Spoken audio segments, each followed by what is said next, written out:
I want the Beetle. I'll work here every day for a year. Yours, kid.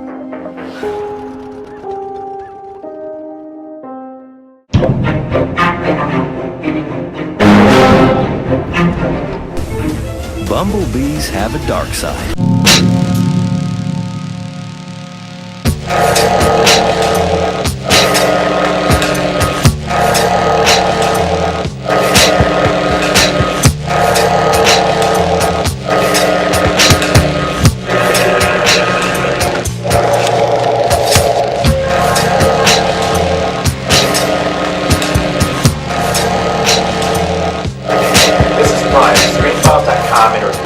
What I'm talking about today is Bumblebee, directed by Travis Knight.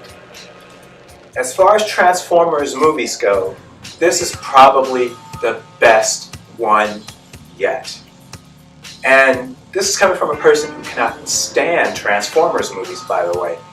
After, I think, the third one, Dark of the Moon, which I couldn't even finish, I just said, I'm done. No more Transformers. And I didn't watch any of the others. And based upon reviews, not a bad decision. But this one approaches the topic with some degree of sensitivity, with a joyfulness that is entirely lacking from the prior movies. And also what I like, it's not sexualized. If you recall, there are certain points in the Michael Bay Transformers movies that are way too sexualized, particularly in their depiction of women. And that bugs me because I don't know who this movie is aimed for anymore. It's not aimed for children because it's just not aimed for children. It's serious, but ridiculous. It's so many contrasts. And this movie kind of simplifies that. It gives you a Transformers movie that a child could enjoy. It's a bit talky at times. I think it's a bit long. I think if you had cut 15, 20 minutes from this movie, you wouldn't miss a thing. So, all in all, it's a pretty good movie. Is it deserving of a 93% Rotten Tomatoes score? At least as of this moment?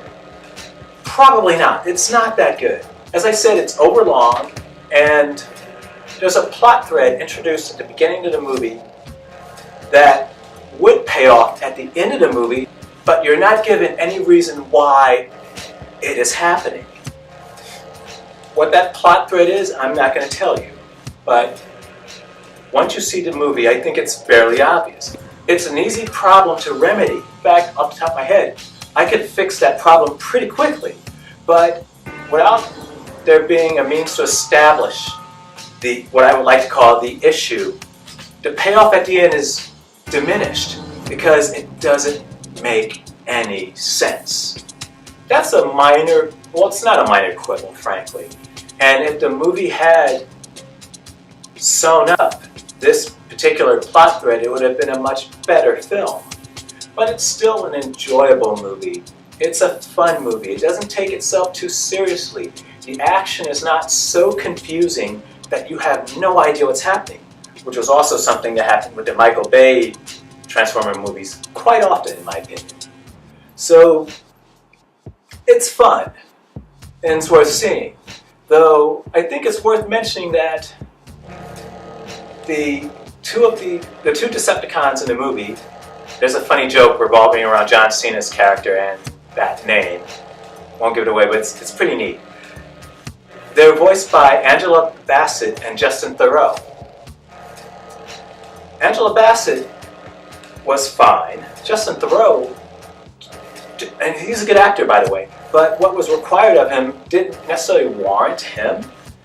And it kind of bothers me in some respects that you have this almost incestuous Hollywood community. Literally anyone could have played Justin Theroux's role. And maybe even Angela Bassett too, though she tended to emote a little more than he did. So, the idea that you needed these kind of actors to play those parts was weird for me. I didn't see that at all. I think you could have literally gotten just about anyone, literally anyone off the street, and to play those parts.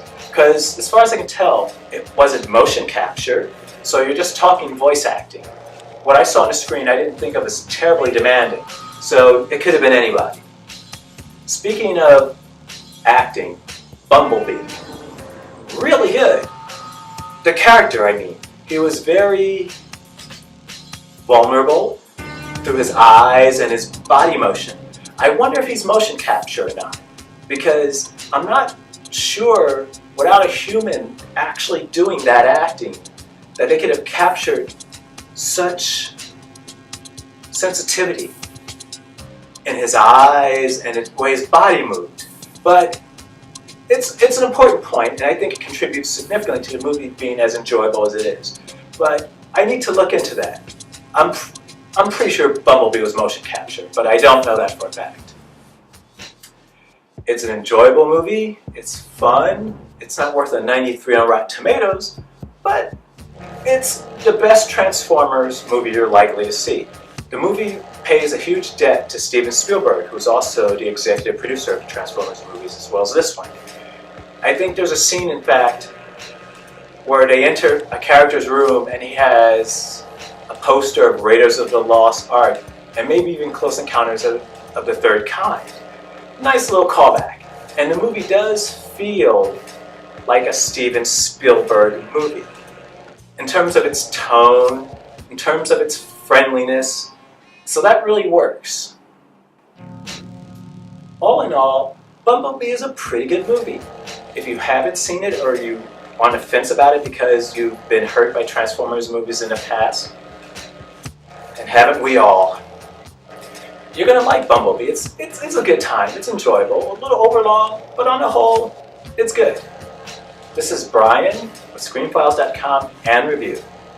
Peace.